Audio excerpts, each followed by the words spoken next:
বরযাত্রী হয়ে এসে নিজেই ৩ কবুল বলে বিবাহ বন্ধনে আবদ্ধ হয়ে যাবে। এটা কশ্চিনকালেও ভাবেনি নিষ্প্রভ তালুকদার। বিনা ইনভিটেশনে অসংখ্যবার বিয়েতে কবজি ডুবিয়ে খেয়েছে নিষ্প্রভ। অবশ্য এজন্য তাকে কম কথা বলেনি তার বাবা নাজিম তালুকদার। নিষ্প্রভ সেসব কথা এক কান দিয়ে ঢুকিয়ে অপর কান দিয়ে বের করে দিয়েছে। বিনা ইনভিটেশনে খাওয়ার মধ্যে অদ্ভুত এক ধরনের আনন্দ, তৃপ্তি পায় নিষ্প্রভ, যেটা 5 স্টার হোটেলে খেয়েও পাওয়া যায় না। কিন্তু কে জানত বরযাত্রী হয়ে এসে সে নিজেই বর হয়ে যাবে। নিষ্প্রভ তালুকদার। নাজিম তালুকদার, ঝুমুর তালুকদারের জ্যেষ্ঠ সন্তান নিষ্প্রভ তালুকদার। নাজিম তালুকদারের ভাষ্যমতে নিষ্প্রভ তার মায়ের গর্ভের কলঙ্ক। অকাল কুষ্মাণ্ড, অপদার্থ। বয়স হয়েছে তার। ঘরে এত বড় ছেলে থাকতেও একা হাতে বিজনেস সামলাতে হয় নাজিম তালুকদারের। তিনি কতবার নিষ্প্রভকে বলেছেন তার বিজনেসের কাজে হাত দেওয়ার জন্য। কিন্তু নাজিম তালুকদারের কথা আমলে নেয় না নিষ্প্রভ। তার রাজ্যে সেই রাজা। তার লাইফ তার রুলস মোতাবেক চলে। সারাদিন টই টই করে ঘুরে বেড়ানো, এন্টারটেনমেন্ট, কোথাও কোনো বিয়ে, সুন্নাতে খতনা বা যেকোনো অনুষ্ঠান হলে সেখানে বিনা ইনভিটেশনে খাওয়া, এসবই নিত্য দিনের কর্ম নিষ্প্রভের। নিষ্প্রভের এহেন কার্যে নাজিম তালুকদারের আভিজাত্য, রেপুটেশন নষ্ট হয়। একজন সম্মানীয়, প্রভাবশালী ব্যক্তি হবার পরেও ছেলের এমন নিচু কার্যের জন্য নিজেকে নিজের কাছে ছোট হতে হয় বারংবার। অপরাধীর কাঠগড়ায় দাঁড়াতে হয়। এত বড় তাগড়া জোয়ান ছেলের গাত্রে হাতও তুলতে পারেন না তিনি। নিষ্প্রভের এহেন কার্য দেখে গুরুজনেরা নিষ্প্রভকে বিয়ে দেওয়ার পরামর্শ দেন। কিন্তু বিয়ে করতেও আপত্তি নিষ্প্রভের। ছেলেকে হাজার বলে কয়েও বাগে আনতে না পেরে যখন তিনি হাল ছেড়ে দিয়েছিলেন তখনই তার সামনে একটা সুবর্ণ সুযোগ আসে ছেলেকে সঠিক পথে আনার। নিষ্প্রভ রোজকার মতো রাস্তার ধারে চায়ের দোকান থেকে চা পান করছিল। তখনই পাশ দিয়ে ফুলে ফুলে সজ্জিত বিয়ের গাড়ি যেতে দেখতে পায়। গাড়ির পিছু পিছু অনেকগুলো বাইকও ছিল। নিষ্প্রভ তড়িৎ গতিতে কাপের সম্পূর্ণ চা শেষ করে চায়ের বিল মিটিয়ে তার শার্টের বাটনে গুজে রাখা সানগ্লাস চোখে দিয়ে চুলগুলো হাত লাগিয়ে ঠিক করে নেয়। ব্যাস বিয়ে বাড়িতে যাওয়ার জন্য একদম পারফেক্ট লুক। নিষ্প্রভ আর 1 মিনিট ও কালবিলম্ব করে না। পকেট থেকে বাইকের চাবি বের করে দ্রুতগতিতে বাইক স্টার্ট দেয়। মিশে যায় বরযাত্রীর সাথে। ঘণ্টা দুয়েক পর সকলে কনের বাড়িতে পৌঁছায়। সবাই নিজ নিজ কার্যে ব্যস্ত রয়েছে। নিষ্প্রভকে নিয়ে ভাবার সময় নেই কারো। বিয়ে বাড়ির মজাদার খাবারের সুঘ্রাণ ছড়িয়ে পড়েছে সর্বত্র। খাবারের ঘ্রাণ নাসিকায় প্রবেশ করতেই নিষ্প্রভের ক্ষুধা যেন দ্বিগুণ হারে বেড়ে যায়। কিন্তু খাওয়া আর হয়ে ওঠে না। তার পূর্বেই বিয়ে বাড়িতে শোরগোল পড়ে যায়। বর নিখোঁজ হয়ে গিয়েছে। মুহূর্তের মধ্যে বর নিখোঁজ হয়ে যাওয়ার সংবাদ সর্বত্র ছড়িয়ে পড়ে। কনের বাবা মীর রৌনক হোসেনের মুখশ্রীতে আধার নেমে আসে। চোখের সামনে যেন সবটা ব্লার হয়ে উঠেছে। অনেক নামকরা ব্যক্তিবর্গ উপস্থিত ছিলেন তার একমাত্র কন্যার বিয়েতে। সকলের সামনে মুখ ছোট হয় মীর রৌনক হোসেনের। স্বয়ং নামিজ তালুকদার ও বিয়েতে উপস্থিত ছিলেন। মীর রৌনক হোসেন, নাজিম তালুকদার দুজনে বাল্যকালের বন্ধু। বন্ধুর বিপদ দেখে নাজিম তালুকদারও ঠিক থাকতে পারেন না। অস্থিরতায় ছটফট করতে থাকে। ললাটে বিন্দু বিন্দু ঘামের সৃষ্টি হয়। অস্থিরতায় হাঁসফাঁস করতে করতে এদিক ওদিক পায়চারি করেন কিয়ৎক্ষণ। অকস্মাৎ নিষ্প্রভের দিকে নজর যায় তার। নিষ্প্রভ নিশ্চিতে বসে ফোন স্ক্রুল করছে।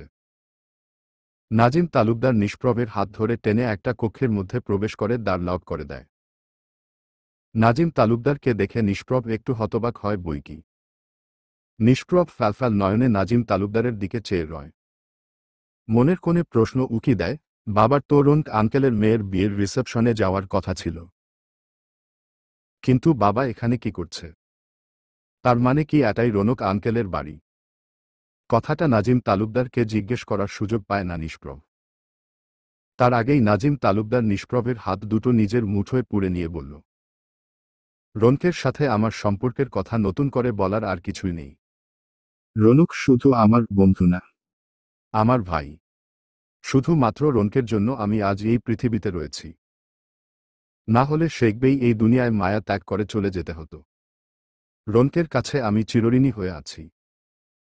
আজকে সুযোগ এসেছে সেই ঋণ শোধ করার। তুই পারবি সেই ঋণ শোধ করে আমাকে ঋণ মুক্ত করতে। আমার কাছে 4 আনা পয়সা নেই, আর আমাকে বলছেন ঋণ শোধ করতে। ইয়ার্কি ডু করছেন মিস্টার বড়লোক?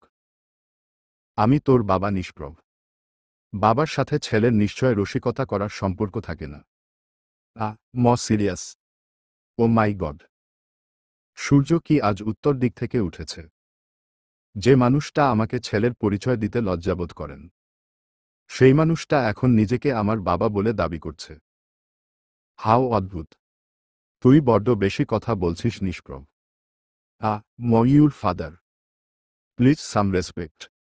হ্যাঁ, আমি মানছি আমি তোকে বকাঝকা করি, কিন্তু আমি যেটা করি তোর ভালোর জন্যই করি। পৃথিবীর কোনো বাবাই চায় না তার সন্তান উচ্ছন্নে চলে যাক। তোর বয়সী ছেলেরা সবাই স্ট্যাবলিশ হয়ে গিয়েছে। সবার অ্যাচিভমেন্টে তাদের বাবারা প্রাউড ফিল করে। বুক ফুলিয়ে বলে বেড়ায় ছেলের অ্যাচিভমেন্টের কথা। আর এদিকে তুই সারাদিন ভবঘুরে হয়ে ঘুরে বেড়াস। কোথায় থাকিস? কি করিস? কিছুই কাউকে জানানোর প্রয়োজন মনে করিস না। বাবা হয়ে চোখের সামনে ছেলের। ব্যাস বাবা, এত ভনিতা না করে বলো আমাকে কি করতে হবে? বিয়ে? হোয়াট? বিয়ে মানে? মামা বাড়ির আবদার নাকি? আমি এখানে বিয়ে খেতে এসেছি, বর হতে আসিনি বাবা। তুই তো সরেজমিনে সবটাই দেখলি। পাত্র নিখোঁজ হয়ে যাওয়ার দরুন সবাই রোজা মায়ের ক্যারেক্টার নিয়ে প্রশ্ন তুলছে। সবাই ভাবছে রোজা মায়ের নিশ্চয় কোনো সমস্যা আছে, যেটা জানতে পেরে পাত্র পালিয়ে গিয়েছে। নিজের আদরের মেয়ের সম্পর্কে এমন কটূক্তি শুনে কোনো বাবাই ঠিক থাকতে পারে না। রোনককে সামলানোর জন্য নিষাদ ভাবিও নেই। প্রচণ্ড ব্যঙ্গে পড়েছে রোনক। আমি রোনকের মুখের দিকে তাকাতে পারছি না। আজ যা হলো এরপর কোনো ছেলেই হয়তো রোজা মাকে নিজের জীবনসঙ্গী করতে চাইবে না। সমাজের মানুষেরা নানান কথা বলবে, কিন্তু আমি তো জানি রোজা মা কতটা স্নিগ্ধ, পবিত্র। বাহ বাহ বাহ! চমৎকার! তুমি বন্ধুর জন্য আমাকে বলির পাঠা করতে চাইছো বাবা। সরি টু সে বাবা, আমি কোনোদিন তোমার কোনো কথা শুনিওনি, আর আজও শুনছি না। আমি এই বিয়েটা করতে পারবো না। রোজা অনেক নম্র, ভদ্র, রক্ষণশীল পরিবারের মেয়ে। তোর থেকে 1000 গুণ ভালো ছেলে ডিজার্ভ করে রোজা। তোর 7 কপালের ভাগ্য যে রোন তোর মতো একটা লাফাঙ্গার হাতে রোজা মাকে তুলে দেওয়ার মনস্থির করেছে। না হলে তোর মতো রোমার ছেলের সাথে কোনো বাবা তার মেয়েকে বিয়ে দিবে বলতো? জীবনেও কপালে বউ জুটবে না তোর। সারাজীবন সিঙ্গেল সিঙ্গেল বলেই মুখে ফেনা তুলতে হবে। আমৃত্যু সিঙ্গেল থাকব, তবুও তোমার বন্ধুর মেয়েকে বিয়ে করব না। এটাই আমার শেষ কথা বলে নিষ্প্রভ দ্বার খুলতে উদ্যত হয়। নাজিম তালুকদার কি করবে বুঝতে পারছে না। সকাল থেকে একটানা দৌড়ঝাঁপ করে প্রচণ্ড মাথা ব্যথা করছে। অকস্মাৎ তার মাথায় একটা দুষ্টু বুদ্ধি খেলে যায়। তিনি বাংলা সিনেমার অনেক বড় ফ্যান, সেই সাথে একজন প্রেমিক পুরুষও বটে। শত ব্যস্ততার মধ্যেও নিজের স্ত্রীকে নিয়ে সপ্তাহে একদিন বাংলা সিনেমা দেখতে ভুলেন না তিনি। নিজেকে বাংলা সিনেমার নায়ক জসিম আর তার স্ত্রীকে শাবানার জায়গায় কল্পনা করে ভেসে যান কল্পনার রাজ্যে। সিনেমায় কত দেখেছেন ছেলেমেয়ে বিবাহে নারাজ হলে বাবা মা হার্ট অ্যাটাকের ড্রামা করে তাদেরকে বিবাহে রাজি করাতে। সেই ট্রিকটায় ফলো করেন নাজিম তালুকদার। নিষ্প্রভ দ্বার খুলে বাইরে পা বাড়ানোর আগেই নাজিম তালুকদার দুহাতে বক্ষ চেপে ধরে নিভরার মা বলে চিৎকার দিয়ে উঠে। তার চিৎকার কর্ণকুহরে প্রবেশ করতেই পদযুগল থেমে যায় নিষ্প্রভের। নিষ্প্রভ তড়িৎ গতিতে ছুটে এসে নাজিম তালুকদারকে ধরে বিছানায় বসিয়ে দিয়ে বলল, কি হয়েছে বাবা? কোথায় কষ্ট হচ্ছে তোমার? বলো আমাকে, কোথায় কষ্ট হচ্ছে তোমার? নাজিম তালুকদার কোনো কথা না বলে নিষ্প্রভের থেকে মুখ ফিরিয়ে নেন। চোখে মুখে একটা ব্যথাতুর ছাপ ফুটিয়ে রাখেন।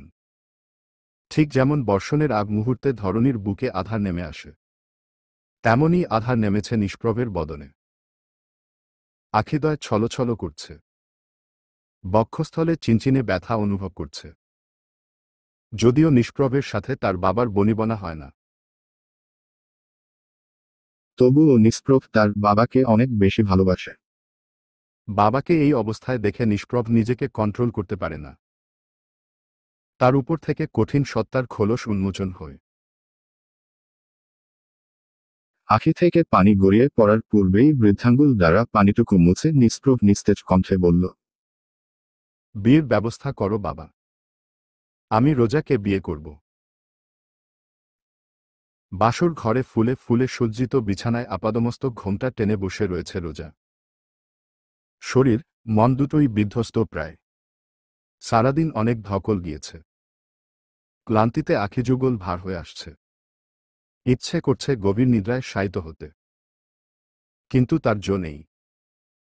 রোজার দিদা আলেয়া বেগম রোজাকে বারবার বলে দিয়েছেন যতই ঘুম আসুক না কেন না ঘুমিয়ে স্বামীর জন্য অপেক্ষা করতে। স্বামী কক্ষে প্রবেশ করা মাত্রই তাকে বিনয়ের সহিত সালাম দিয়ে দুধের গ্লাস এগিয়ে দিতে। রোজা আলেয়া বেগমকে আশ্বস্ত করেছে যে সে তার সব কথা অক্ষরে অক্ষরে পালন করবে। সে তার বাবার বাধ্যগত সন্তান। ছোটবেলা থেকেই রোজা শান্ত স্বভাবের, ইন্ট্রোভার্ট বলা চলে। মিররোন হোসেনের চোখে রোজা একটা মোমের পুতুল। সামান্য উঁচু গলায় কথা বললেও হৃদয় ক্ষরণ হয় তার। তার এই সরলতাই মিররোন হোসেনের ভয়ের কারণ হয়ে দাঁড়ায়। রোজা খুবই ব্রিলিয়ান্ট স্টুডেন্ট। মিররোন হোসেন তাকে উচ্চ শিক্ষায় শিক্ষিত করতে দেশের বাইরে পাঠাতে চাইলেও রোজা যেতে নারাজ ছিল। তিনি ও রোজার উপর প্রেশার ক্রিয়েট না করে শহরের নামকরা ভার্সিটিতে স্বর ও আকারকে অ্যাডমিট করেন। কিন্তু ভার্সিটির প্রথম দিনেই রোজাকে হেনস্থার শিকার হতে হয়। রোজা সবটা মাথা পেতে মেনে নেয়। শব্দটি পর্যন্ত করে না। বাসা থেকে ভার্সিটির দূরত্ব অনেক বেশি থাকার দরুন রোজা হোস্টেলে থেকে পড়াশোনা শুরু করে। কিন্তু দিন দিন রোজার উপর অত্যাচার বাড়ে বইকি কমে না। বখাটে মস্তান ছেলেপেলে রোজাকে নানাভাবে উত্ত্যক্ত করে। এমনি তুলে নিয়ে যাবে বলেও থ্রেট দেয়। যদিও রোজা এসব কথা হাইড করে যায় মিররোন হোসেনের থেকে, কিন্তু রোজার রুমমেট সামাইরা এসব ব্যাপারে মিররোন হোসেনকে ইনফর্ম করে। সবটা শুনে ভীত তটস্থ হয়ে পড়েন মিররোন হোসেন। পুরনো কিছু স্মৃতি চোখের সামনে দৃশ্যমান হয়। অস্থিরতায় ছটফট করতে থাকেন। তিনি রোজার বিয়ে দেওয়ার মনস্থির করেন। রোজার অগোচরে বিয়ের দিনক্ষণ ও পাকা ফেলেন। তিনি খুব ভালো করেই জানতেন রোজা বিয়েতে অমত করবে না। দেখতে দেখতে বিয়ের দিন ঘনিয়ে আসে। কিন্তু বিয়ে নিয়ে বিন্দুমাত্র মাথা ব্যথা ছিল না রোজার। পার্লার থেকে মেয়েরা এসে রোজাকে বউয়ের সাজে সজ্জিত করে দিয়ে যায়। রোজা পুতুলের ন্যায় বিছানার উপর বসেছিল। কোনো ইমপ্রেশন ছিল না রোজার মধ্যে। যেন সবটা স্বাভাবিক। অকস্মাৎ বর পালিয়েছে এমন আওয়াজে রোজার চোখ মুখের ভাবমূর্তি পরিবর্তন হয়। আখিদয় থেকে গড়িয়ে পড়ে নোনা জল। রোজা তর্জনী আঙ্গুল দিয়ে এক ফোঁটা পানি তুলে নেয়। তার কাছে মনে হয় এটা যেন পানি না, এটা তো যার রং সাদা। রোজার ভাবনার মাঝেই মিররোন হোসেন তার কক্ষে প্রবেশ করে।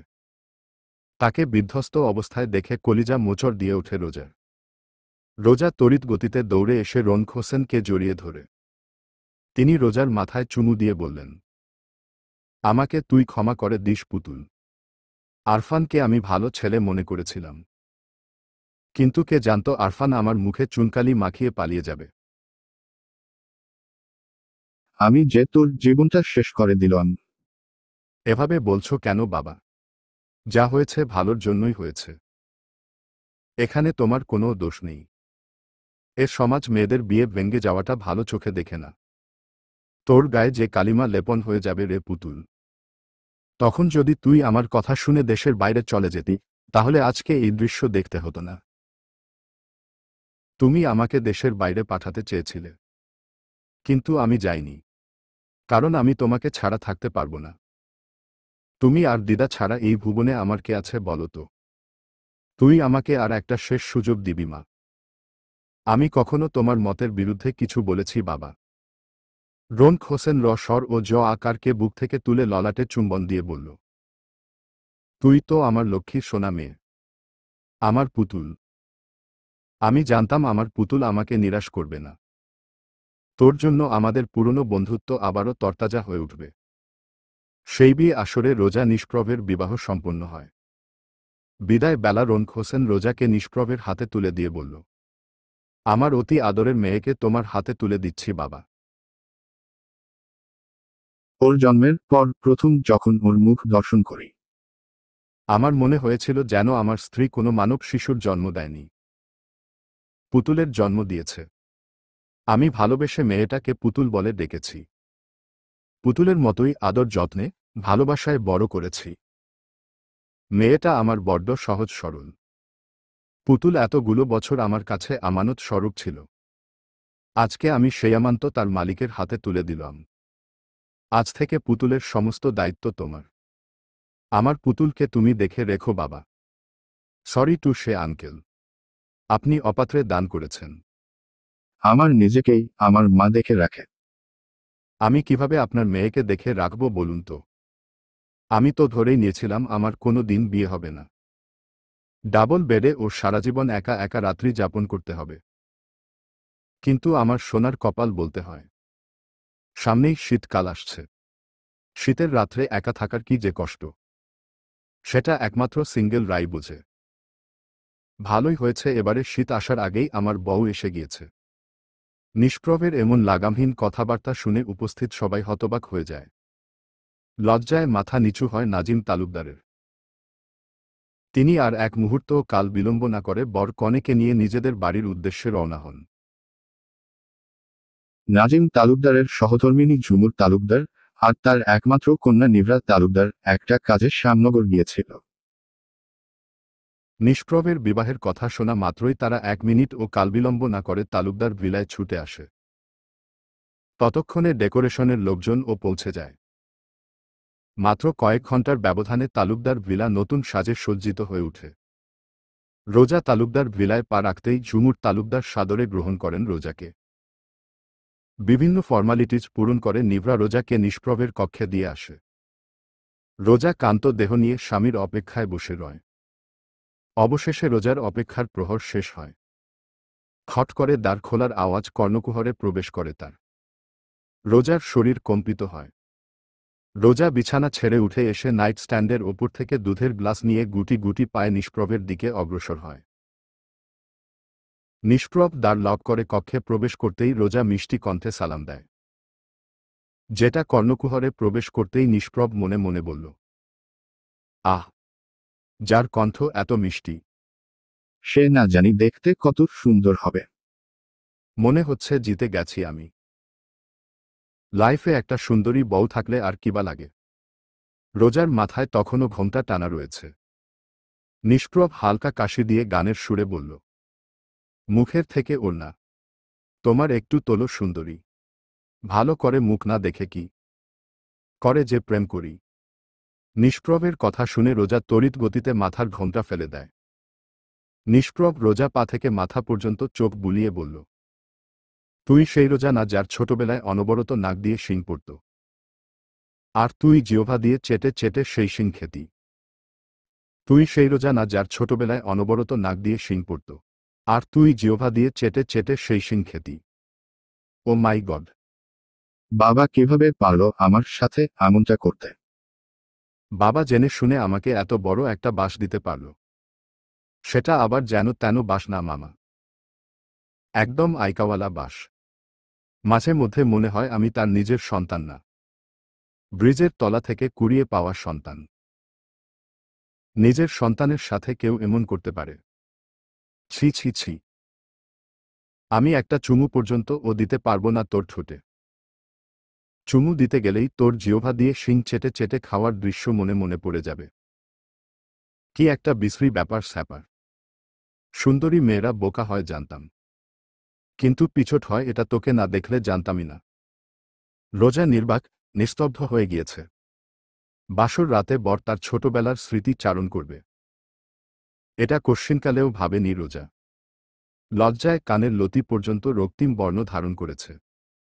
রোজাকে এমন লজ্জাজনক পরিস্থিতির সম্মুখীন হতে দেখে পৈশাচিক আনন্দ অনুভব করল নিষ্প্রভ। নিষ্প্রভ মাথার পাগড়ি খুলে বিছানার উপর রেখে বলল, শোন, তুই আমার থেকে দূরে দূরে থাকবি, না হলে তোর হাওয়া গায়ে লাগলেই আমিও তোর মতো হয়ে যাব। রোজা দুধের গ্লাস নিষ্প্রভের দিকে এগিয়ে দিয়ে বলল, আমি যদি ভুল না করি তাহলে তুমি সে নিষ্প্রভ ভাই না যে তার সুন্নাতে খতনার দিন ডক্টরের নাক ফাটিয়ে দিয়ে হসপিটাল থেকে পালিয়ে গিয়েছিল? আমি তো সপরিবারে এসেছিলাম তোমার সুন্নাতে খতনার অনুষ্ঠানে। বরের সুন্নাতে খতনা সচোখে দেখা, রিসেপশনে কবজি ডুবিয়ে খাওয়ার। এমন সৌভাগ্য কটা মেয়ের ভাগ্যে হয় বলো তো? রোজার কথা কর্ণকুহরে প্রবেশ করতেই নিষ্প্রভের হাসি মুখে অন্ধকার নেমে এলো। তার সুন্নাতে খতনার ঘটনা মনে পড়তেই লজ্জায় মিশে গেল ভূপৃষ্ঠে। সেবার তারা সপরিবারে ঈদ উদযাপন করতে গ্রামের বাড়ি পলাশপুরে গিয়েছিল। গ্রামের ছেলেমেয়েদের বাইসাইকেল চালানো দেখে নিষ্প্রভ বায়না করে তাকেও বাইসাইকেল কিনে দেওয়ার জন্য। নাজিম তালুকদার নিষ্প্রভকে গিয়ার সাইকেল কিনে দেওয়ার নাম করে হসপিটালে নিয়ে আসে। নিষ্প্রভ নতুন সাইকেল পাওয়ার আনন্দে এতটাই উত্তেজিত ছিল যে তার সাথে কি হতে চলেছে সেটা সে টের পাচ্ছিল না। কিন্তু যখন তার টেস্টের জন্য নিয়ে যাওয়া হয়, তখন ছোট নিষ্প্রভের বুঝতে বাকি রয় না তার সাথে ঠিক কি হতে চলেছে। নিষ্প্রভ ডক্টরের নাক বরাবর ঘুষি মেরে দিয়ে পালিয়ে বাড়ি চলে আসে। কিন্তু শেষ রক্ষা হয় না। বাড়িতে ডক্টর নিয়ে আসেন নাজিম তালুকদার। নিষ্প্রভের চিৎকার, চেঁচামেচি, গা লিগালাজ শুনে এক হাঁটা মানুষ তাদের বাড়ি উপস্থিত হয়েছিল। শোরগোল পড়ে গিয়েছিল বাড়িতে। এর পরের ঘটনা মনে করতে চাইল না নিষ্প্রভ। রোজাকে পচাতে গিয়ে সে নিজেই পচে যাবে, এটা কখনো ভাবেনি। নিষ্প্রভের এমন অবস্থা এখন ছেড়ে দে বউ কেঁদে বাঁচি। তবু ও নিষ্প্রভ নিজেকে রোজার সামনে ছোট হতে দিল না। নিষ্প্রভ ক্যাবলা কান্তের মতো দুই পার্টি দাঁত বের হাসতে হাসতে বলল, আমি সেই নিষ্প্রভ নই মিস রোজা, সরি মিসেস রোজা তালুকদার। তোর কোথাও ভুল হচ্ছে। মানুষ সকালে কি খায় সেটাই দুপুরে ভুলে যায়। আর তোর এত বছরের কথা এখনো মনে আছে। তুই নিশ্চয় কারো সাথে আমাকে গুলিয়ে ফেলছিস। তুই ইচ্ছে করে আমার রেপুটেশন নষ্ট করতে চাইছিস। কিছু কথা আমি চাইলেও ভুলতে পারি না নিষ্প্রভ ভাই। প্রতিনিয়ত পুরনো স্মৃতি তাড়া করে বেড়ায়।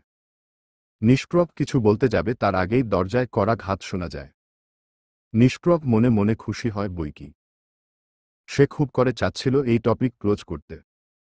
নিজের ছোটবেলার স্মৃতি চারণ করতে মোটেও ভালো লাগছিল না তার।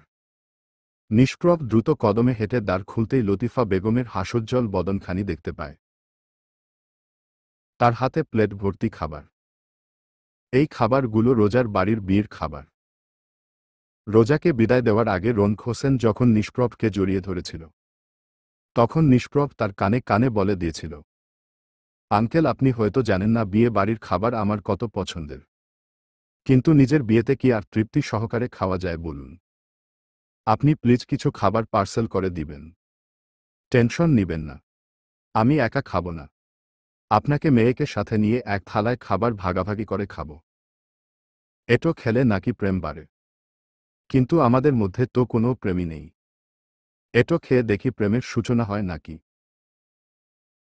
রনক হোসেন নিষ্প্রভের কথা অনুযায়ী খাবার পার্সেল করে দেয়। সাথে মিষ্টি, ফল সামগ্রী দিতে ভুলেন না। নিষ্প্রভ লতিফা বেগমের হাত থেকে খাবার নিয়ে টেবিলের উপর রেখে তার জড়িয়ে ধরে গালে চুমু দিয়ে বলল, অনেকগুলো লাভ ইউ লতিফা সুন্দরী। মানুষ দিন দিন বুড়ি হয়, আর তুমি যেন দিন দিন যুবতী হয়ে যাচ্ছ। তোমাকে দেখলেই আমার দিল মাঝে ঘণ্টা বেজে টং টং শব্দ করে। থাক হয়েছে, এত প্রেয়ার দেখাতে হবে না। এখন বউ এসে গিয়েছে। দাদুর আঁচল ছেড়ে বউয়ের আঁচল ধরতে শিখো। সে তুমি না বললেও আমি বউয়ের কথায় চলব দাদু। বউ উঠতে বললে উঠব, বসতে বললে বসব, খেতে বললে খাব, না হলে উপোস যাব। লতিফা বেগমে নিষ্প্রভকে বুক থেকে তুলে ললাটে চুমু দিয়ে বলল, দোয়া করি তোমাদের বিবাহিত জীবন যেন সুখের হয়, মধুর হয়। মধুর হওয়ার দরকার নেই দাদু। মধু আবার বেশি মিষ্টি। বেশি মিষ্টি হলে দেখা গেল পিঁপড়ার উপদ্রব বাড়বে। তোমাকে নিয়ে আর পারা গেল না। পাগল একটা বলে লতিফা বেগমে রোজা কাছে এসে রোজাকে এটা ওটা বলে লজ্জা দিতে লাগল। সব শুনে রোজার কান দিয়ে ধোয়া বেরোনোর উপক্রম হয়। এদিকে ক্ষুধায় নিষ্প্রভের পেটে যেন ইঁদুর দৌড়াদৌড়ি করছে। নিষ্প্রভ লতিফা বেগমকে বিছানা থেকে পাজা কোলে তুলে নিয়ে দরজার বাইরে বের করে দিয়ে বলল, তুমি নিজের ঘরে যাও তো দাদু। তুমি যদি সারারাত আমার বউয়ের সাথে গল্প করে কাটিয়ে দাও, তাহলে আমার বাসর রাত কখন হবে? তুমি এখন যাও। গিয়ে ঘুমিয়ে পড়। সকালে গল্প করার অনেক সময় পাবে। লতিফা বেগম মুচকি হেসে নিজের শয়নকক্ষে এসে বিছানায় গা এলিয়ে দেন। নিষ্প্রভ পুনরায় দ্বার লক করে টেবিলের উপর থেকে খাবার নিয়ে এসে রোজা হাতে ধরিয়ে দিয়ে বলল, নে খাইয়ে দে। খাইয়ে দিব মানে? মামা বাড়ির আবদার নাকি? তোমার হাত আছে, হাত দিয়ে খাও। মামা বাড়ির আবদার না, বরের আবদার। এতদিন তো নিজের হাতেই খেয়েছি। এতদিন যখন নিজের হাতে খেতে পেরেছ, এখনো পারবে। নিজের হাতে খাও। এত দিনের কথা আর এখনকার কথা আলাদা। এতদিন একা ছিলাম, এখন আমার বউ আছে। বউ থাকতে হাত দিয়ে খেতে যাব কোনো দুঃখে? আমি সেই পিচ্ছিকাল থেকে ডিসাইড করে রেখেছি, বিয়ের পর যদি খাই শুধু বউয়ের হাতেই খাব। বউ থাকতে হাত দিয়ে খেতে যাব কোনো দুঃখে? আমি সেই পিচ্ছিকাল থেকে ডিসাইড করে রেখেছি, বিয়ের পর যদি খাই শুধু বউয়ের হাতেই খাব। অগত্যা রোজা হাত ধুয়ে এসে খাবারে হাত দিতে গেলেই নিষ্প্রভ রোজার হাত ধরে ফেলে। রোজার কপালে কিঞ্চিৎ ভাঁজ পড়ে। রোজা কিছুটা বিরক্তি নিয়ে বলল, তুমি কি শুরু করেছ বলো তো নিষ্প্রভ ভাই? এতক্ষণ খাইয়ে দে বলে মাথা খারাপ করে দিচ্ছিলে, তাহলে এখন আবার বাধা প্রদান করছো কেন? নিষ্প্রভ কিছু না বলে রোজার হাত ধরে টেনে নিয়ে হ্যান্ডওয়াশ হেক্সিসল দিয়ে খুব ভালো করে হাত পরিষ্কার করতে করতে বলল, ধুতে থাকো, ধুতে থাকো। যতক্ষণ রবে ময়লা, জীবাণু, ততক্ষণ ধুতে থাকো, ধুতেই থাকো। রোজা অপলক দৃষ্টিতে নিষ্প্রভের দিকে তাকিয়ে রয়েছে। এত বড় তাগড়া জোয়ান ছেলের ছেলেমানুষই দেখতে মন্দ লাগছে না। রোজা মুচকি হেসে মনে মনে বলল, এ যেন সেই ছোটবেলার নিষ্প্রভ ভাই, শুধু গায়ে গতরেই বড় হয়েছে। দুষ্টুমিটা ঠিক আগের মতোই রয়েছে। এদিকে প্রায় 10 মিনিট পার হয়ে গিয়েছে, কিন্তু রোজার হাত ধোয়া শেষ হচ্ছে না। রোজা তেজি কণ্ঠে বলল, তুমি কি আমার হাত ছিলে ফেলতে চাইছ? এভাবে কেউ হাত পরিষ্কার করে? আমিই হয়তো একমাত্র মেয়ে যে কিনা বাসর ঘরে এমন অদ্ভুত অদ্ভুত ঘটনার সাক্ষী হতে পেরেছি। এই তো হয়ে গিয়েছে, চল যাওয়া যাক। রোজা এসে প্লেট থেকে এক লোকমা খাবার তুলে নিষ্প্রভের মুখের সামনে তুলে ধরে। নিষ্প্রভ খাবার লোকমা না নিয়ে রোজার দিকে লোকমাটা এগিয়ে দিয়ে বলল, তুই ও খাসনি? নিশ্চয় অনেক ক্ষুধা লেগেছে। প্রথম লোকমাটা তুই খা। নিষ্প্রভের এই সামান্য কথাটায় যেন হৃদয় আন্দোলিত হল রোজার। রোজা লোকমাটা মুখে পুরে নিয়ে নিষ্প্রভের মুখেও এক লোকমা খাবার তুলে দিল। এক পর্যায়ে খাওয়া শেষ হলে নিষ্প্রভ তৃপ্তির ঢেকুর তুলে বলল, বউয়ের হাতে খাবারে এত স্বাদ! এটা আগে জানলে 15 বছর বয়সেই বিয়ে করে নিতাম। এখন থেকে রোজ আমাকে খাইয়ে দিবি। আমি তোমার বেতনভুক্ত কর্মচারী নই যে রোজ রোজ তোমাকে খাইয়ে দিব। তুমি এমন কেন নিষ্প্রভ ভাই? তুমি বোঝ না নাজিম আঙ্কেলের বয়স হয়েছে। বৃদ্ধ বয়সে আর কত দিক সামলাবে সে? কোনো চাকরি বাকরি না করো, অন্তত আঙ্কেলের বিজনেসের কাজে তো হাত দিতে পারো। বাবার ঘাড়ের উপর আর কতদিন বসে বসে খাবে বলো তো? এতদিন তো তুমি একা ছিলে, কিন্তু এখন তুমি একা নও। তুমি থাকতে আমার ভরণ পোষণের দায়িত্ব কেন নাজিম আঙ্কেলের নিতে হবে? শোন, বিয়েটা আমি নিজের ইচ্ছাতে করিনি। বাবা ইমোশনাল ব্ল্যাকমেইল করে আমাকে বিয়েটা করতে বাধ্য করেছে। সে যখন জোর করে বিয়ে দিয়েছে, তখন তোর ভরণ পোষণের দায়িত্বটাও তার। বাহ বাহ বাহ, চমৎকার! বিয়ে করেছ তুমি, বউ তোমার। বউয়ের হাতে খাচ্ছ, বউয়ের সাথে রাত্রি যাপন করবে, আর বউয়ের দায়িত্ব নিতে পারবে না। দায়িত্ব নিবে অন্য কেউ। কেমন পুরুষ তুমি! বাহ, মাত্র কয়েক ঘন্টার ব্যবধানে বেশ ইমপ্রুভমেন্ট হয়েছে তোর। বিয়ে হতে না হতেই চাপার জোর বেড়ে গিয়েছে। না জানি বাসর সম্পন্ন হলে আরও কত ইমপ্রুভমেন্ট ঘটবে। রাত বাড়ছে বইকি কমছে না। চল আমরা দেরি না করে বাসর শুরু করি বলে নিষ্প্রভ রোজার হাত ধরতে গেলেই রোজা এক ঝটকায় নিষ্প্রভের হাত সরিয়ে দিয়ে বলল, ডোন্ট টাচ মি। যতদিন না তুমি আমার দায়িত্ব নিতে পারছ, ততদিন তুমি আমাকে স্পর্শ করবে না। আমাকে নিয়ে যদি তোর এতই সমস্যা, তাহলে কেন বিয়ে করলি আমাকে? আমি যতটুকু জানি বাবা আমার সম্পর্কে সব কথাই রোনক আঙ্কেলকে জানিয়েছে। রোনক আঙ্কেল কিছু বলেনি তোকে? বলেছে। ব্যাস, জেনে শুনে বিষ পান করেছিস। এখন গলা তো জ্বলবেই। বাবার মানসম্মান রক্ষার্থে বিয়েটা করেছি আমি। না হলে তোমার মতো লুজার ছেলেকে আমি জীবনেও বিয়ে করতাম না। তুমি থাকো তোমার মতো বলে রোজা অন্য কক্ষে যাওয়ার জন্য উদ্যত হতেই নিষ্প্রভ পেছনে থেকে রোজার হাত ধরে বলল, তোর অন্য রুমে যাওয়ার কোনো প্রয়োজন নেই। এই রুমেই থাক। আমি রোমার লুজার হতে পারি, কিন্তু ক্যারেক্টারলেস নয়। তুই নিশ্চিতে থাকতে পারিস বলে নিষ্প্রভ বিছানার উপর থেকে বালিশ নিয়ে সোফার এসে গা এলিয়ে দিল। রোজা নিষ্প্রভের দিকে তাকিয়ে রইল কিয়ৎক্ষণ। নিষ্প্রভের ঠোঁটের নিচের কালো তিলটা জ্বলজ্বল করছে।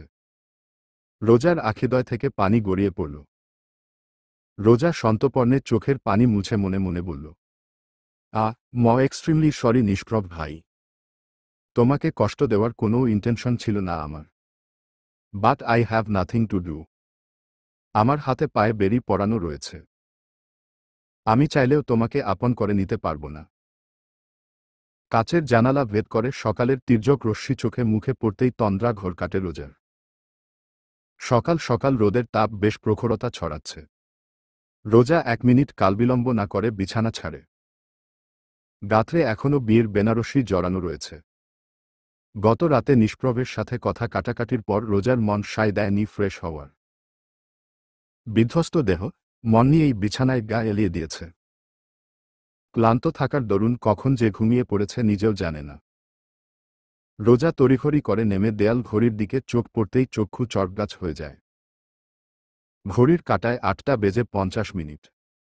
রোজার এত বেলা করে ঘুমানোর অভ্যাস নেই। হোস্টেলে থেকে পড়াশোনা করার দরুন সকাল সকাল ঘুম থেকে উঠে নিজের জন্য চা করতে হতো।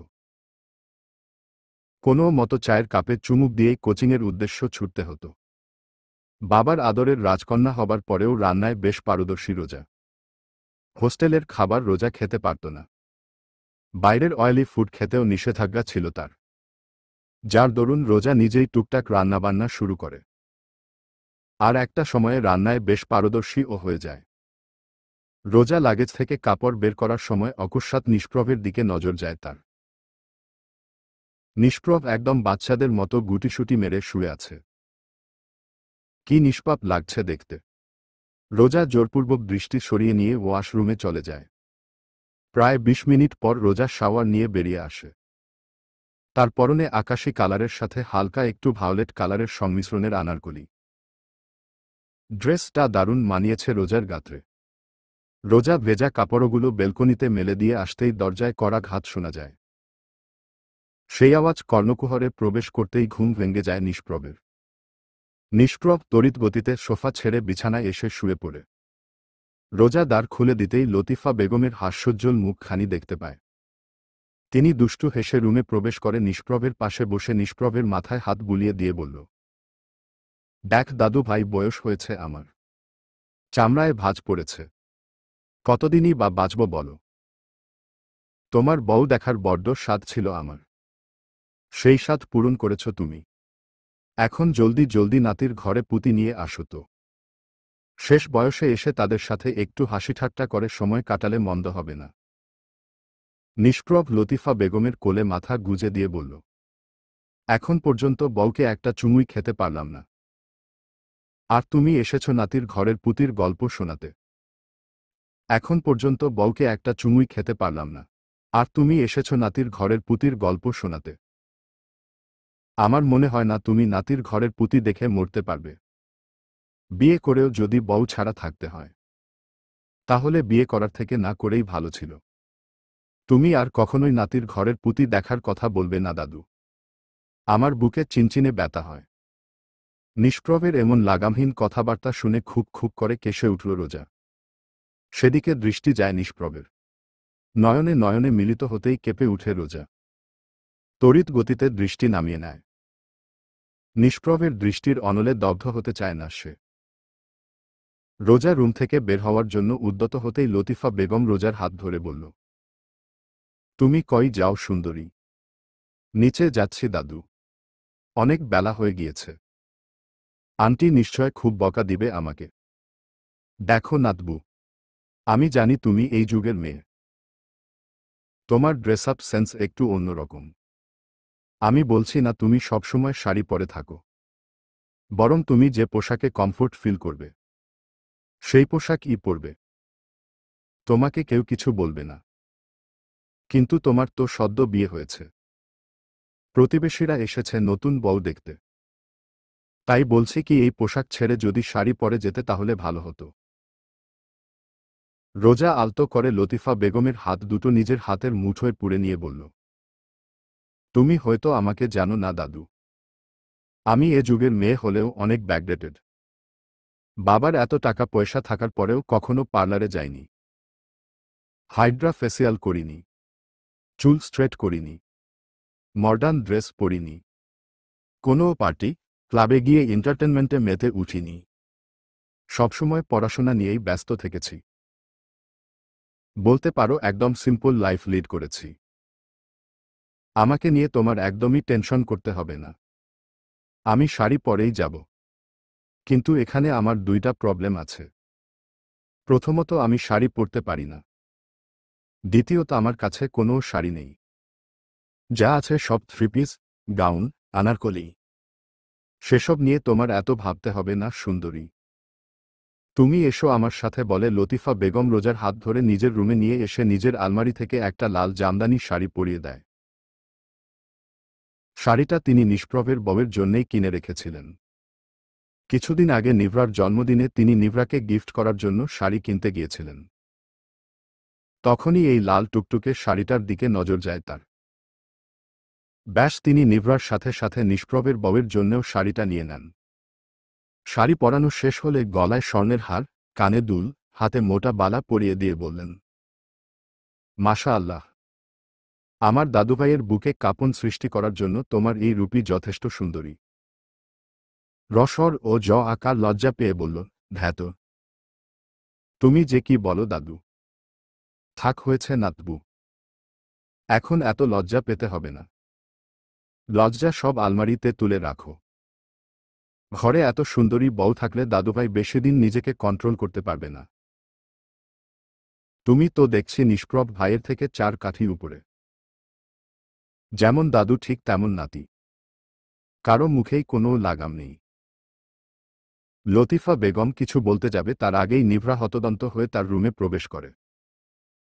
রোজাকে এই রূপে দেখে থমকায়। ফর্সা শরীরে লাল টুকটুকে শাড়িটা যেন রোজার সৌন্দর্য আরও বাড়িয়ে দিয়েছে। রোজার সৌন্দর্য দেখে হিংসা হল নিভরার। সে নিজেকে পৃথিবীর সেরা সুন্দরী মনে করে। হিংসার আগুনে জ্বলে পুড়ে ছারখার হয়ে গেলেও নিভরা সেটা প্রকাশ করল না। বরং মুখে হাসি ফুটিয়ে রোজার 2 বাহু ধরে বলল, তুমি এখানে বউমনি। আমি সারা বাড়ি তোমাকে খুঁজে বেড়াচ্ছি। নিচে চলো, সবাই তোমার জন্য অপেক্ষা করছে। ঠিক আছে, চলো। রওজা নিচে এসে সবাইকে বিনয়ের সহিত সালাম দেয়। তাদের সাথে কুশলাদি বিনিময় করে। রোজাকে বেশ মনে ধরে তাদের। তাদের মধ্যে থেকে একজন মহিলা বলে উঠল, তোমার ছেলের তো কন্যা রাশি গো নাজিম। সারাদিন টই টই করে ঘুরে বেড়ানো ছেলেটার এমন চাঁদের মতো বউ। যেমন রূপ, তেমন মিষ্টি ব্যবহার। আহা, দেখলেই পরাণ জুড়িয়ে যাচ্ছে। রোজার এত প্রশংসা সহ্য হল না নিভরার। সে সকলের সামনে বলে উঠল, বুমনির 7 কপালের ভাগ্য যে আমার ভাইয়া তাকে বিয়ে করেছে।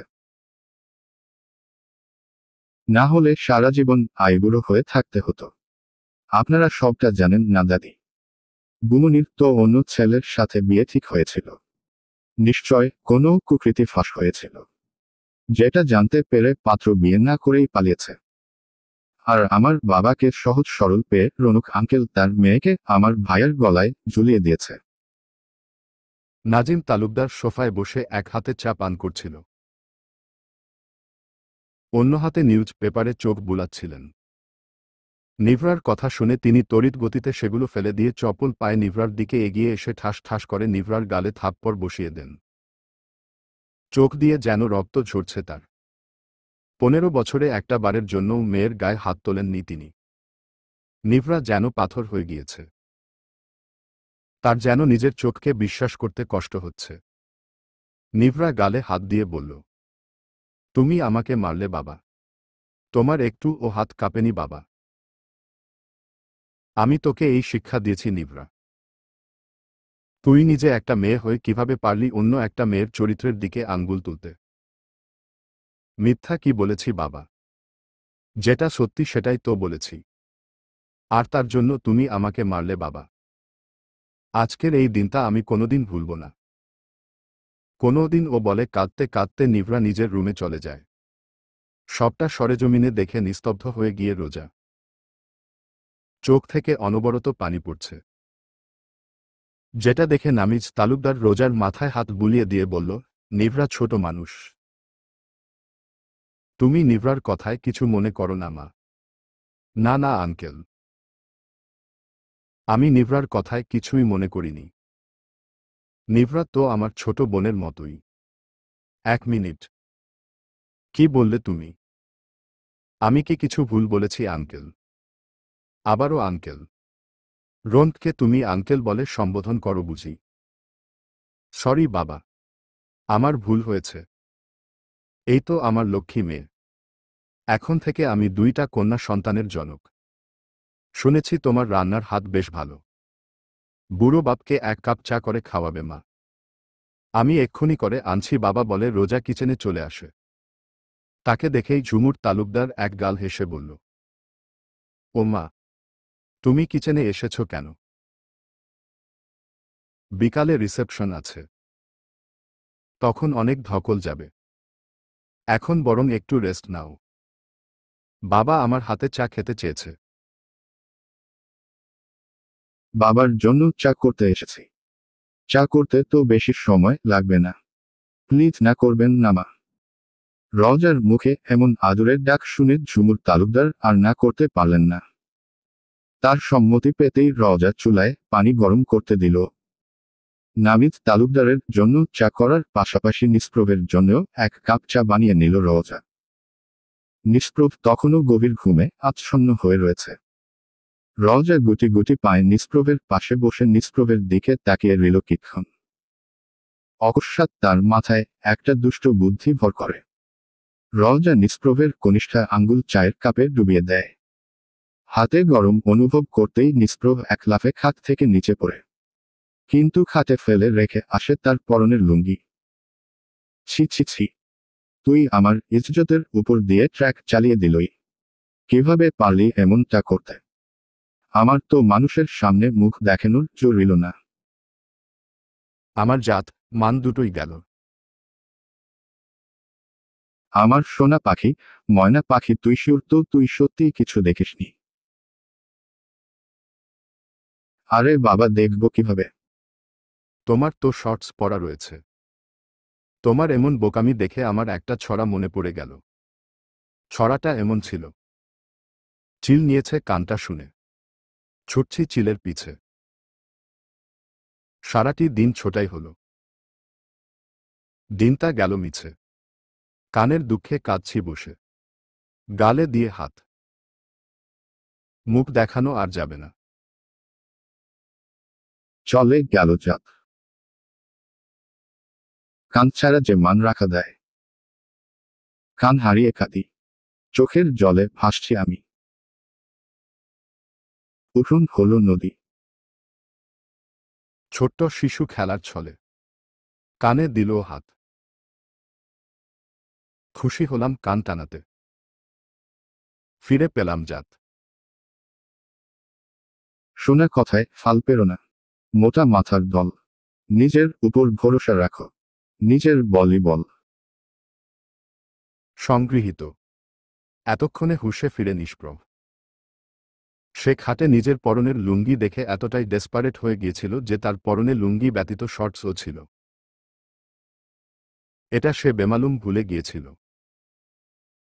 নিষ্প্রভ নিজের পানে চেয়ে স্বস্তির নিঃশ্বাস ফেলে ক্যাবলা কান্তের মতো হেসে বলল, যাক বাবা, এই যাত্রায় বেঁচে গেছি। টেবিলে ব্রেকফাস্ট দেওয়া হয়েছে। তাড়াতাড়ি এসো। তুই যা, আমি ফ্রেশ হয়ে আসছি। দেখো, ফ্রেশ হতে গিয়ে আবার ওয়াশরুমে ঘন্টার পর ঘন্টা কাটিয়ে দিও না। বাবা কিন্তু খুব রাগ করবে। তুই যা মনা। আমি 2 মিনিটে আসছি বলে নিষ্প্রভ কাঁধে টাওয়াল নিয়ে শীষ বাজাতে বাজাতে ওয়াশরুমে চলে যায়। নিষ্প্রভ একজন বাথরুম সিঙ্গার বটে। ওয়াশরুমে ঢুকেই গলা ফাটিয়ে গান গাইতে শুরু করে। রোজা তার দিদার সাথে ফোনে কথা বলছিল। নিষ্প্রভের চিৎকার চেঁচামেচি শুনে তিনি বললেন, হ্যাঁ রে রোজা, তোর শ্বশুর বাড়িতে কি ডাকাত পড়েছে নাকি? এত চিৎকার চেঁচামেচি কিসের? ডাকাত পড়ে নাই গো দিদা, তোমার আদরের নাতজামাই গান গাইছে। বাবা কি এক পাগলের সাথে বিয়ে দিল আমায়? পাগলের পাগলামি দেখতে দেখতে কবে দেখা গেল আমি নিজেই পাগল হয়ে গিয়েছি। পাগল হলেও নিষ্প্রভের মনটা অনেক ভালো।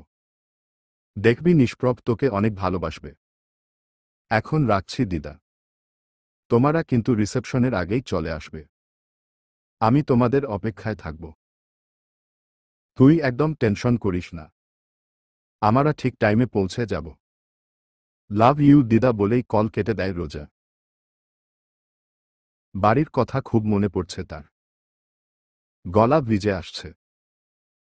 রওজা ফোন রেখে নিচে আসতেই ঝুমুর তালুকদার রওজাকে চেয়ারে বসিয়ে দিয়ে বলল, নিষ্প্রভ কি এখনো ঘুমিয়ে রয়েছে? না মা, ওয়াশরুমে ঢুকেছে শাওয়ার নিতে। তবে শুধু শাওয়ারই নিচ্ছে না, সাথে গান ও প্র্যাকটিস করছে। ওই যে কথায় আছে না, গাইতে গাইতে গান। এভাবে বাথরুমে গান গাইতে গাইতে কবে দেখবেন আপনার ছেলে একজন নামকরা গায়ক হয়ে গিয়েছে। এই ছেলেটাকে নিয়ে আর পারি না বাপু। এত বড় ছেলের জন্য রোজ রোজ কথা শুনতে হয় আমার। আমি কিছুই করতে পারলাম না মা। এখন তোমার বর, তুমিই দেখো কিভাবে তাকে মানুষ করবে। নাজিম তালুকদার সবে মাত্র পরোটা ছিঁড়ে মুখে তুলেছেন। ঝুমুর তালুকদারের কথা শুনে তিনি পরোটা চিবোতে চিবোতে বললেন, ছেলেটা খারাপ হয়েছে তোমার আশকারা পেয়ে। ছোটবেলা থেকেই যদি শাসন করতে, তাহলে আজকে এই দিন দেখতে হতো না। নিষ্প্রভ শার্টের বাটন লাগাতে লাগাতে সিঁড়ি বেয়ে নিচে নামছিল। নাজিম তালুকদারের কথা শোনা মাত্রই তেলে বেগুনে জ্বলে উঠে বলল, কেন বাবা, আমি কি কারো মেয়ে ভাগিয়ে নিয়ে গিয়েছি? নাকি কট খেয়েছি? কিপ ইউর মাউথ শাট। যার মুখে গন্ধ, তার মুখ বন্ধ। আমি মাত্রই ক্লোজ আপ দিয়ে ব্রাশ করে এসেছি। আমার মুখ বন্ধ রাখার কোনো প্রশ্নই আসেন না মিস্টার বড়লোক। বাবার সাথে কিভাবে কথা বলতে হয় সেটাই যখন জানোই না, তখন মুখ বন্ধ রাখাই উত্তম। এতক্ষণে বাবা ছেলের ঝগড়া দেখছিলেন ঝুমুর তালুকদার। অবশ্য এটা নতুন না। রোজ বাবা ছেলের এমন ঝগড়া দেখে তার দিন শুরু হয়। কিন্তু তিনি আর চুপ থাকতে পারলেন না। নিষ্প্রভের প্লেটে খাবার বেড়ে দিয়ে বলল, আহ, তুমি একটু চুপ করবে প্লিজ। রোজ রোজ বাবা ছেলের কন্ট্রোভার্সি, তর্ক বিতর্ক, ঝগড়াঝাঁটি দেখতে দেখতে আমি হাঁপিয়ে উঠেছি। আমার কথা না হয় বাদই দিলাম, কিন্তু রোজা মেয়েটা তো আমাদের ফ্যামিলি ক্রাইসিসের ব্যাপারে অবগত নয়। মেয়েটার সামনে প্লিজ কোনো সিন ক্রিয়েট করো না। নাজিম তালুকদার টু শব্দটিও করলেন না, বরং খাবার ছেড়ে উঠে চলে গেলেন। সেটা দেখেও নিষ্প্রভ ডোন্ট কেয়ার ভাব নিয়ে খাবার চিবোতে চিবোতে বলল, আম্মু, আমার বউয়ের পাতে আর একটু খাবার দাও। দেখছো না বেচারি না খাইতে খাইতে কেমন দড়ির মতো হয়ে গিয়েছে। তোর গন্ডারের চামড়া সারাজীবন গন্ডারের চামড়ায় থেকে গেল। হাজার চেষ্টা করেও মানুষের চামড়া বানাতে পারলাম না। রোজ রোজ এত অশান্তি ভালো লাগে না। পারলে আমাকে এক বোতল বিষ এনে দিস। বিষ খেয়ে চিরনিদ্রায় যাব বলে আঁচলে মুখ লুকিয়ে ঝুমুর তালুকদার কিচেনে চলে এলেন। তিনি যেতেই নিষ্প্রভ রওজার মুখের সামনে খাবার তুলে বলল,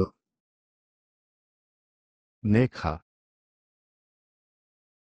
রওজা তেজি কণ্ঠে বলল, তোমার মতো লুজার ছেলে দুইটা দেখিনি। তোমার সাথে বিয়ে না দিয়ে বাবা যদি কোনো রিকশাওয়ালার সাথেও আমার বিয়ে দিতেন। বাকি কথা বলতে পারে না রোজা। তার আগেই নিষ্প্রভ বলল, তো রনুক আঙ্কেলকে বল আমাকে একটা রিকশা কিনে দিতে। Are you kidding me? তুমি কোনো ধাতুর তৈরি বলো তো? তোমার সাথে থাকলে অতি শীঘ্রই আমাকে পাবনা যেতে হবে।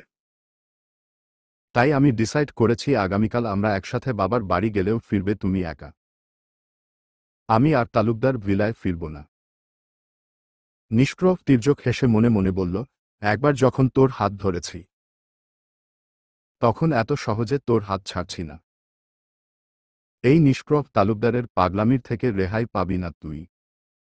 এখন আমার একার পাগলামি সহ্য করছিস। বছর ঘুরতে না ঘুরতেই দেখবি আমি সহ আমার ছানাপোনার পাগলামিও তোকে সহ্য করতে হবে। শহরের নামকরা বিউটিশিয়ান তনিমা এসেছে রোজাকে সাজাতে, কিন্তু রোজা সাজতেন নারাজ। সে মেকআপের আড়ালে নিজস্ব সত্তাকে হারিয়ে ফেলতে চায় না। বিয়ের দিনেও সে বিউটিশিয়ান দ্বারা সাজেনি, তার রুমমেট সামাইরা সাজিয়ে দিয়েছিল। রিসেপশনে ও সামাইরার থেকেই নিজেকে সাজাতে চেয়েছিল রোজা, কিন্তু নাজিম তালুকদার বিউটিশিয়ান ডেকেছেন। তাদেরকে ন্যায্য করে দিল নাজিম তালুকদারের মানহানি হবে ভেবে রোজা তাদের কাছে সাজতেন রাজি হয়। রোজার সম্মতি পেতেই তনিমা নিজের কাজ শুরু করেন। রোজার সাজ কমপ্লিট হতেই তিনি রোজাকে আয়নার সামনে দাঁড় করান। আয়নায় নিজেকে দেখে হতবাক হয়ে যায় রোজা। নিজেকে নিজেরই চেনা দায় হয়ে পড়ে। রোজা আয়নাতে নিজেকে খুঁটিয়ে খুঁটিয়ে খুঁটিয়ে দেখতে থাকে। তখনই নিষ্প্রভ রুমে প্রবেশ করে। রোজার এই প্রলয়কারী রূপে বুকে কাঁপন ধরে নিষ্প্রভের। রোজার পরনে গাঢ় খয়েরি লেহেঙ্গা, কানে বড় ঝুমকো, গলায় সীতাহার, কপালে টিকলি, হাত ভর্তি চুড়ি, চোখে আইলাশ লাগানো হয়েছে।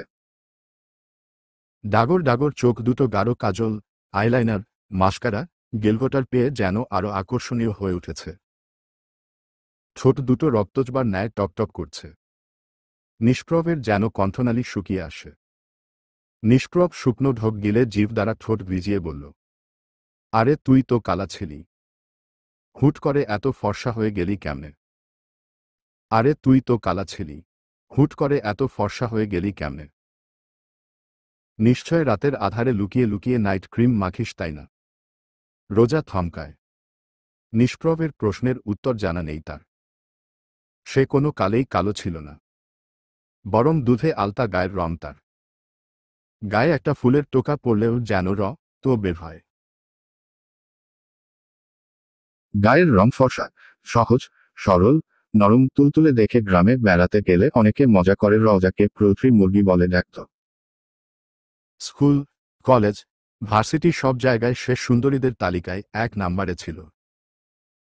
যদিও তার মতো সুন্দরী মেয়েকে কালো বলাতে একটু মনক্ষুণ্ণ হয় রোজার, কিন্তু পরক্ষণেই নিষ্প্রভের চোখে সমস্যা আছে ভেবে ব্যাপারটা হেসে উড়িয়ে দেয়। রোজার থেকে রেসপন্স না পেয়ে আশাহত হল নিষ্প্রভ। কিন্তু সে যেন পণ করেছে আজ সে রোজার ফর্সা হবার গোপন রহস্য তার পেট থেকে বের করেই ছাড়বে। নিষ্প্রভ দমে না, বরং তেজি কণ্ঠে বলল, শুনেছি মেয়েরা ন করে স্বীকার করলেও কোনো ক্রিম মেখে ফর্সা হয়েছে। সেটা নাকি বলতে চায় না। এখন মনে হচ্ছে কথাটা যে বলেছে সে যথার্থই বলেছে। রোজার নিষ্প্রভের প্রশ্নের কোনো উত্তর দিল না, বরং তার দিকে প্রশ্ন ছুড়ে দিল, তুমি এই সময়ে কেন রে? আমাকে কি তোর শীতকালীন সবজি মনে হয় যে আমি শীতের মৌসুম ছাড়া অন্য কোনো মৌসুমে আসতে পারব না? এ বাবা, আসতে পারবে না কেন? তোমার ঘর, তুমি যখন খুশি আসতে পারো। নিষ্প্রভ মাথা চুলকে লজ্জা পাওয়ার ভঙ্গিমায় বলল, ঘরের পাশাপাশি বউটাও তো আমার। বউ শব্দটা শুনে কলিজা ছ্যাঁতো করে উঠে রোজার। অদ্ভুত এক প্রশান্তিতে ছেয়ে যায় দেহ মন। রোজা তড়িৎ গতিতে নিষ্প্রভের পানে চায়। নিষ্প্রভের পা থেকে মাথা পর্যন্ত অবলোকন করে যেন 440 ভোল্টেজের শক খায়। অটোমেটিক গাল হা হয়ে যায় তার। নিষ্প্রভের পরনে সাদা শার্ট, গলায় টাই বাঁধা, পকেট লাল পকেট স্কয়ার, নিচে প্যান্টের পরিবর্তে রয়েছে লুঙ্গি। নিষ্প্রভ হাত দিয়ে রোজার মুখ বন্ধ করে দিয়ে বলল, এমনভাবে গাল হা করে থাকলে অতিশীঘ্রই তোর গালে মশা মাছি ঢুকে বংশবিস্তার শুরু করে দিবে। সবাই তো আর আমার মতো স্নো না। বউয়ের মন জোগাতেই পারলাম না। আর বংশবিস্তার। Are you crazy. তুমি বিয়ের রিসেপশনে লুঙ্গি পরেছ। বিয়ের রিসেপশন বলে কথা। এক্সক্লুসিভ আউটফিট না হলে হয় বল। তাই বলে লুঙ্গি পরবে। কাম অন রোজা, তুই আসলেই বড্ড সেকেলে। আধুনিক যুগের আধুনিক স্টাইল। আমি ব্যাকডেটেড হলেও আমি যে ভার্সিটিতে অধ্যয়নত সেখানে অনেক স্টাইলিশ ছেলেমেয়েদের আনাগোনা রয়েছে। কই তাদের মধ্যে তো কারো এমন কস্টিউম দেখতে পেলাম না। এটা নিষ্প্রভের তৈরি করা স্টাইল। মনে রাখবি, নিষ্প্রভ তালুকদার কারো স্টাইল ফলো করে না। সে নিজে স্টাইল তৈরি করে। তোমার সাথে কথা বলাটাই বেকার। যত সব পাগল ছাগল এসে জুটেছে আমার কপালে বলে রাগে গজগজ করতে করতে রোজা বেরিয়ে আসে। রোজাকে বের হতে দেখেই ঝুমুর তালুকদার রোজার দিকে এগিয়ে গিয়ে নিজের চোখের কোণা থেকে একটু কাজল নিয়ে রোজার কপালে আলতোভাবে ছুঁয়ে দিয়ে বলল, মাশা আল্লাহ, আমার মেয়েটাকে অনেক সুন্দর লাগছে। কারো নজর না লাগুক। ঝুমুর তালুকদারের এমন আদরমাখা কথা শুনে আবেগী হয়ে উঠে রোজা। চোখের কোণে পানি জমে তার। বেশিদিন মায়ের ভালোবাসা পাবার সৌভাগ্য হয়নি তার। ঝুমুর তালুকদারকে যতবার দেখে ততবারই তার মায়ের মুখটা তার সামনে দৃশ্যমান হয়। রোজা দুহাতে ঝুমুর তালুকদারকে আঁকড়ে ধরে। ঝুমুর তালুকদার ও রোজাকে বুকের সাথে মিশিয়ে নেন। মাত্র একদিনেই মেয়েটা তার হৃদয়ে স্থান করে নিয়েছে। এরই মধ্যে রনক হোসেন, আলেয়া বেগম উপস্থিত হয়। রোজা তাদেরকে দেখা মাত্রই দৌড়ে গিয়ে দুজনকে জড়িয়ে ধরে কিছুক্ষণ তাদের সাথে কুশলাদি বিনিময় করার পর রোজাকে স্টেজে নিয়ে বসিয়ে দেওয়া হয়। তাদের বিয়েটা যেহেতু হুট করে হয়ে গিয়েছে, একমাত্র ছেলের বিয়েতে তেমন কিছুই করতে পারেননি নাজিম তালুকদার। তাই তো রিসেপশনে বিন্দুমাত্র ত্রুটি রাখেননি তিনি। তালুকদার ভিলা নতুন সাজে সজ্জিত হয়ে যেন নতুন এক রূপ পেয়েছে। চারিদিকে হরেক রকমের ফুল, লতাপাতা, রঙিন কাপড়, লাইট স্ট্রিং, ল্যান্টার্ন দিয়ে ডেকোরেশন করা হয়েছে। বর কনের জন্য রাজকীয় আসনের ব্যবস্থা করা হয়েছে। রোজার দু চোখ নিভরাকে খুঁজে চলেছে। কিন্তু সকালের ঘটনার পর নিভরার দেখা মিলছে না। মেয়েটার জন্য বড্ড খারাপ লাগে রোজার। এরই মধ্যে লাইট অফ হয়ে যায়। অমানিশা অন্ধকারে ছেয়ে যায় গোটা বাড়ি। প্যানিক করতে থাকে রোজা। ঘেমে নিয়ে একাকার হয়ে যায়। অন্ধকারে বড্ড ভয় হয় তার। পুরনো কিছু স্মৃতি চোখের সামনে ব্লার হয়ে উঠে। রোজা চিৎকার করতে যাবে তার আগেই সিঁড়ি থেকে আবছা আলো ভেসে আসে। উপস্থিত সকলের চোখ সিঁড়ির দিকে আবদ্ধ হয়ে যায়। সিঁড়ি দিয়ে নামছে লুঙ্গি পরিহিত নিষ্প্রভ তালুকদার। সাথে নিভরাও রয়েছে। নিভরার পরনে ওয়েস্টার্ন ড্রেস। বেশ লাগছে দেখতে। নিষ্প্রভকে লুঙ্গি পরতে দেখে সকলে যেন বেশ মজা পায়। টিনেজাররা একযোগে নিষ্প্রভ নিষ্প্রভ বলে উল্লাসে মেতে উঠে সবাই। ভাবখানা এমন যেন সে কোনো সেলিব্রিটি। নিষ্প্রভ ও বেশ এনজয় করছে ব্যাপারটা। এরপর শুরু হয় ফটোশ্যুট। নিষ্প্রভ মুখে হাসি ঝুলিয়ে রোজার উন্মুক্ত কোমরে হাত দিয়ে রোজাকে নিজের কাছে টেনে নেয়। কোমরে শক্ত পুরুষালী হাতের স্পর্শ পেতেই কেঁপে উঠে রোজা। দাঁড়িয়ে যায় শরীরের সমস্ত লোমকূপ। রোজা ভীত নয়নে নিষ্প্রভের পানে চায়। নিষ্প্রভের চোখে চোখ পড়তেই রোজা নিজের কোমর থেকে নিষ্প্রভের হাত সরিয়ে দেওয়ার চেষ্টা করে বলল, তোমাকে বারবার বলেছিলাম আমাকে তুমি টাচ করবে না।